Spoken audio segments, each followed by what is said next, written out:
YRS YouTube channel पर सभी छात्र छात्राओं का स्वागत अभिनंदन वंदन है।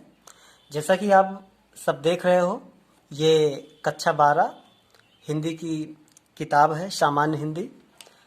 और आप देख रहे हैं ये राजीव प्रकाशन क्लास 12 हिंदी की किताब नवीनतम 2021-22 के प्रकाशन हेतु है।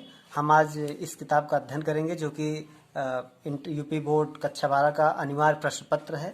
हम विषय सूची पर चलते हैं।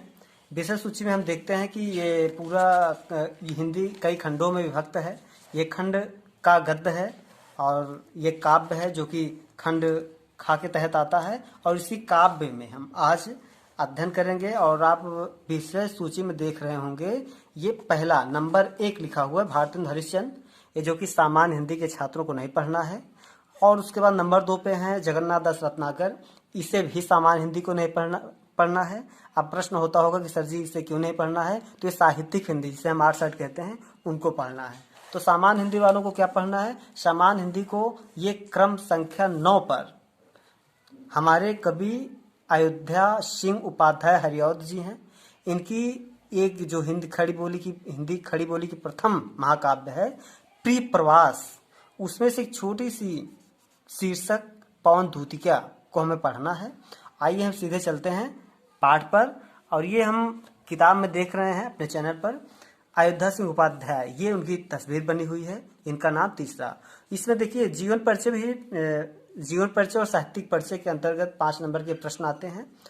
तो जैसा कि आप देख रहे हैं ये अयोध्या सिंह उपाध्याय हरिऔध, और जन्म तमाम देखिए विषय सूची के मेन महत्वपूर्ण बिंदु के तहत दे दिया गया है। और जो 1 नंबर का उसमें हिंदी गद्य साहित्य, हिंदी पद्य साहित्य आता है, उसमें 1 नंबर का प्रश्न इनकी रचनाओं में से अनिवार्य रूप से पूछा जाता है। तो ये कुछ चीजें हैं जो आप ध्यान दोगे। ये देखो, प्रिय प्रवास हिंदी खड़ी बोली की प्रथम, देखो ये लिखा भी है खड़ी बोली का प्रथम महाकाव्य। इसे आप बहुत महत्वपूर्ण से बहुत ध्यान रखोगे। वैदेही वनवास, ये उसके बाद आप इनकी रचना जो है ये ठेठ हिंदी का ठाठ और अधिकतर फूल, इन 4 रचनाओं को आप विशेष रूप से ध्यान में रखोगे। तो देखिए हम आ चुके हैं शीर्षक पर, ये पवन दूतिका। पवन, जैसे कि आप जानते हो, पवन हवा का पर्यायवाची शब्द है। दूतिका यानी दूत का स्त्रीलिंग शब्द है। दूत का काम क्या होता है? सूचना को एक दूसरे के पास पहुंचाना, और वही काम अगर स्त्री करते दूतिका। यानी ये पवन शब्द जो है स्त्रीलिंग शब्द है, पवन दूतिका। यहाँ पर मानवीकरण अलंकार है। हवा को एक दूत के रूप में, दूतिका के रूप में प्रस्तुत किया है कवि अयोध्या सिंह उपाध्याय हरिऔध ने। तो हम इसके अंतर्गत पढ़ेंगे, और इसमें जो पूरी घटना है, जो पूरी कहानी है, जो कथानक है, वो राधा और कृष्ण के मध्य का है। यहाँ पर कृष्ण जो हैं वो मथुरा चले गए हैं, ब्रज से मथुरा चले गए हैं। जैसे कि आपको पता है श्री कृष्ण का बचपन ब्रज में बीता ग्वाल बालों के साथ, और वो बड़े हो गए और राजकाज हेतु अपने माता पिता मथुरा चले गए। और वहां पर अब वो वहां राज्य, यानी उनके जो मामा थे कंस, उसे जो भी हुआ, युद्ध हुआ, ये उसके बाद वहां पर राजकाज करने लगे। और वो राधा को कुछ समय, निश्चित समय देकर गए थे कि मैं वापस आ जाऊंगा, और वो राधा का इंतजार अब खत्म हो चुका है। राधा की मनोदशा का यहाँ वर्णन किया गया है। आइए देखते हैं पंक्तियों में। ये देखिए लिखा है, बैठी खिन्ना यक दिवस वे गेह में थी अकेली, आके आंसू दृग युगल में थे धरा को भिगोते, आई धीरे इस सदन में पुष्प सदगंध को ले, प्रातः वाली सुपवन इसी काल वातायनों से। तो हम पहले इन 4 पंक्तियों को देख लेते हैं। देखिए भाषा आप देख रहे होगे शुद्ध साहित्यिक खड़ी बोली है। अब बैठी शब्द से आपको पता चल रहा होगा कि कोई महिला बैठी है। अब कौन बैठी है आपको पहले मैं इंगित कर चुका हूँ, राधा व्याकुल है श्री कृष्ण के। क्यों व्याकुल है? क्योंकि वो मथुरा चले गए हैं, और वो निश्चित समय उनका बीत चुका है। जो समय देख कर गए थे वो अवधि पूरी हो चुकी है, और आए नहीं, इसलिए वो कैसी बैठी है? खिन्ना, यानी खिन्न यानी दुखी। कोई पुरुष खिन्न, यानी खिन्न पुल्लिंग शब्द है, और खिन्ना कोई महिला, यानी राधा बैठी है कैसे? दुखी होकर, खिन्न होकर, रुष्ट होकर। यक दिवस, दिवस मीन्स दिन, यक मीन्स एक। वे गेह में थी अकेली, ये देखो यहाँ भी अकेली, वो अकेली थी। कौन अकेली थी? राधा। कहाँ अकेली थी? गेह में, घर में। कब? एक दिन। कैसे? खिन्न होकर। किस मुद्रा में थी? बैठी थी। राधा एक दिन दुखी होकर अपने घर में अकेली ही बैठी थी। आगे देखो, आके आंसू, आंसू जिसका तत्सम होता है अश्रु, जो आंख से जल निकलता है उसको हम अश्रु कहते हैं। दृग युगल, दृग युगल में रूपक अलंकार है, जहां दो शब्दों में के बीच में योजक चिन्ह आ जाए। अगर वहां अगर समास की बात करें तो वो द्वंद्व होता है, लेकिन अगर पंक्तियों में बात करें अलंकार में तो वो रूपक होता है। त्रिग युगल में थे धरा को भिगोते। धरा, धरा में होता धरती, भूमि, धरा, वसुंधरा। भिगोते अर्थात गीला करना, भिगो देना। दृग युगल, युगल में जोड़ा, दो, और दृग यानी नेत्र। नेत्र हमारे कितने होते हैं? दो, इसलिए नेत्र को हम जोड़ा में क्या कहेंगे? युगल। आंसू आ गए, दोनों नेत्र से आंसू आकर किसको भिगो रहे थे? धरा को। यानी राधा अकेली घर में इतना रुष्ट खिन्न होकर बैठी, इतना दुखी होकर बैठी थी कि दोनों आंखों से आंसू निकल रहे थे, और इतने आंसू निकल रहे थे कि धरा भीग रही थी। आगे देखिए, आई धीरे इस सदन में, पुष्प सदगंध को ले, प्रातः वाली सुपवन, इसी काल वातायनों से। धीरे यानी आहिस्ता, आराम से, सदन माने घर, पुष्प सदगंध, सदगंध, गंध मीन्स महक, सदगंध यानी अच्छी महक, और अच्छी महक किसकी? पुष्प की। प्रातः यानी सुबह, काल यानी वक्त, वक्त कैसा था? कब का था? शाम का था या दोपहर का था या सुबह था? प्रातः वाली था। सुपवन, अच्छी यानी मंद, हवाएं देखो झकोरे लेकर आती हैं, आधी तूफान की तरह आती हैं, तो सुपवन अच्छी यानी मंद, मधुर, प्रातः वाली। किस रास्ते से आई? वातायनों से। वातायन यानी खिड़की, यानी उसी वक्त, जिस वक्त राधा दुखी होकर घर में बैठी थी, आंखों से आंसू गिरने थमने का नाम नहीं ले रही थी, धरा भीग रहे थे, उसी वक्त हवा पुष्प की महक लेकर बड़े आनंद भाव से, बड़े ही आराम से खिड़की के रास्ते से राधा के पास आई। आइए अगला देखते हैं।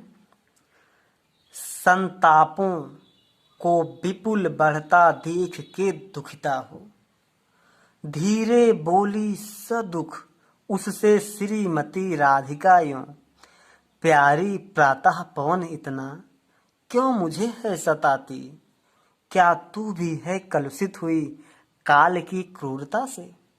देखो, अब इसमें जब इन चारों पंक्तियों में हवा जब दुखता राधा को सताने आई, और सताने कैसे आई? व्यंग रूप में। कोई रो रहा है, कह दो रसगुल्ले ले लो, उसे व्यंग लगेगा, वही बात, वो दुख है, और तुम उसे वहां खिलखिलाने हंसाने आए तो उसे दुखी और उसका दुख बढ़ेगा, तो वही राधा का दुख वहां दुगना हो गया। देखो क्या कहती हैं? संतापों यानी अनेक, संताप का बहुवचन है संतापों, अनेक प्रकार से उसे दुख देने के, यानी हंसाने का, खिलाने, खुश करने का अनेक तरीके, खुशबू, अच्छे सदगंध को वहां बिखेरने, अनेक कारण को लेकर वहां और संताप बढ़ गया। और राधा दुखी हुई, क्या बोलती हैं? संतापों को विपुल बढ़ता देख के दुखिता हो, यानी दुखिता वो राधा और दुखी हो गई। क्या देखकर?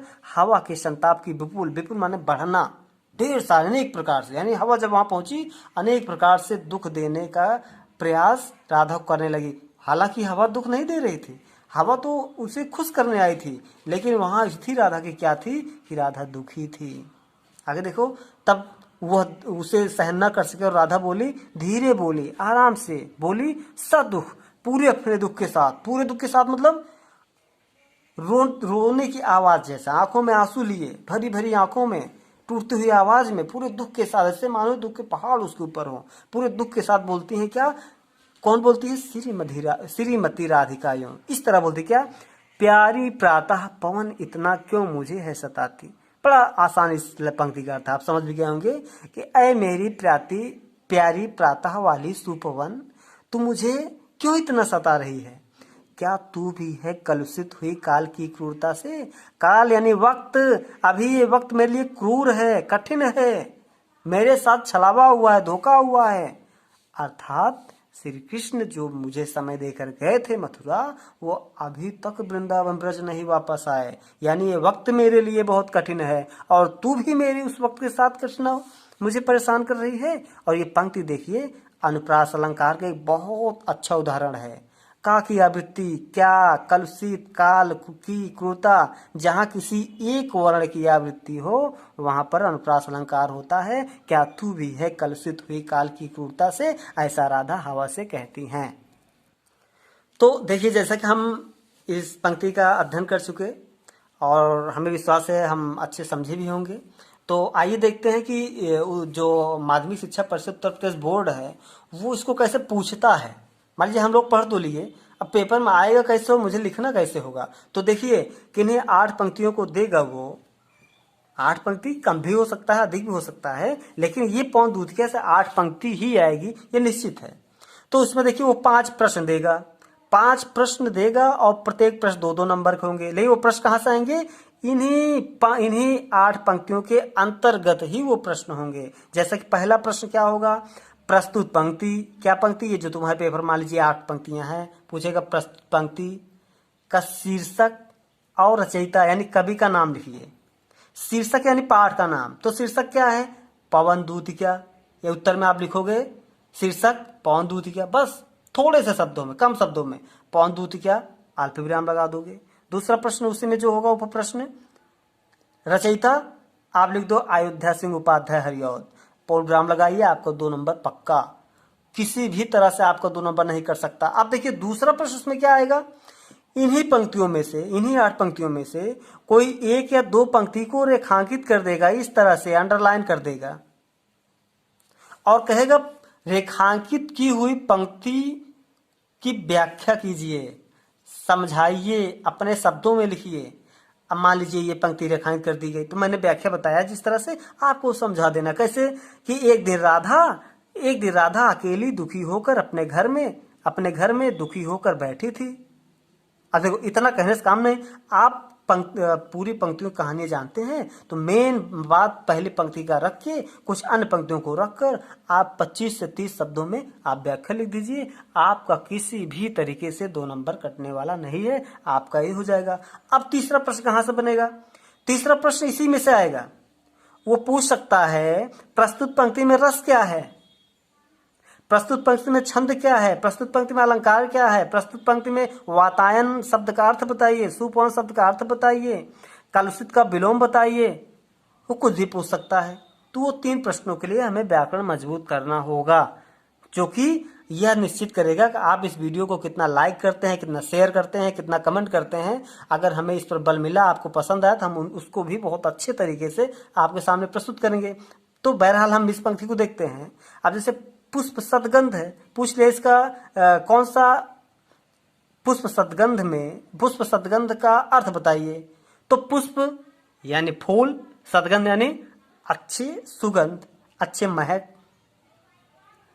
अगला प्रश्न पूछ सकता है प्रस्तुत पंक्ति में कौन सा रस है, तो आप यहां बताएंगे श्रृंगार रस।